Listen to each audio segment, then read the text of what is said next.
美国总统大选的辩论结束了后 ，Trump 和贺锦丽同齐去参加纽约911恐怖攻击的23周年纪念活动。因为记者是问到讲 ，Trump 敢会搁和贺锦丽进行辩论 ？Trump 强调，敢若死去的人会话要搁比一届，靠说贺锦丽输意输甜甜。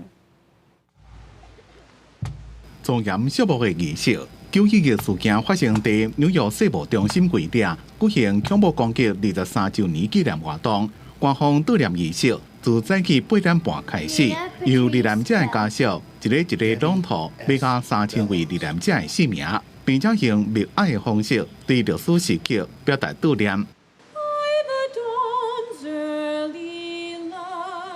共和党总统候选人川普加民主党候选人贺锦丽伫咧激烈辩论了后，加美国总统拜登做阵参加。这回川普加贺锦丽两个人暂时甲政治事件放一边，两人握手问好。伫即天，贺锦丽也搁加拜登做阵参加宾州的纪念仪式，伫咧93号航班纪念馆献花致意，也搁去五角大楼纪念碑致意。不过在此之前，川普对记者问讲，是毋是也会甲贺锦丽进行辩论？